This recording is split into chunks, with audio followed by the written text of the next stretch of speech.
New Lands, by Charles Hoyfort, Part 1, Chapter 1b. There will be data. There will be many.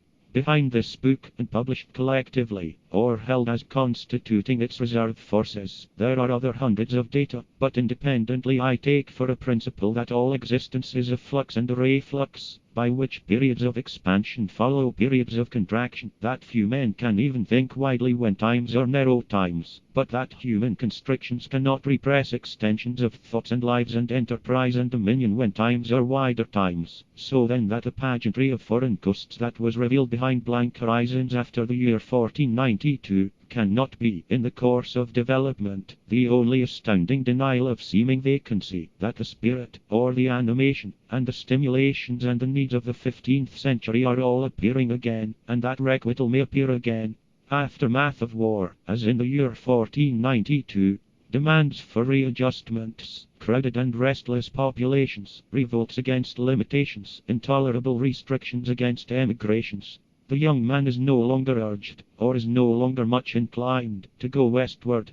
He will, or must, go somewhere. If directions alone no longer invite him, he may hear invitation in dimensions. There are many persons who have not investigated for themselves, who think that both poles of this earth have been discovered.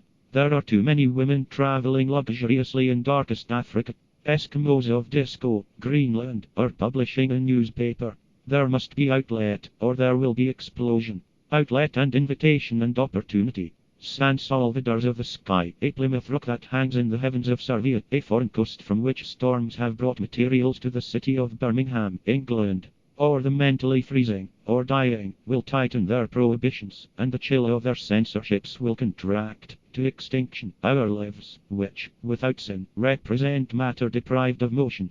Their ideal is death, or approximate death, warmed over occasionally only enough to fringe with uniform, decorous icicles, from which there will be no escape if, for the living and sinful and adventurous, there be not San Salvador somewhere else, a Plymouth Rock of reversed significance, ghosts of sky continents.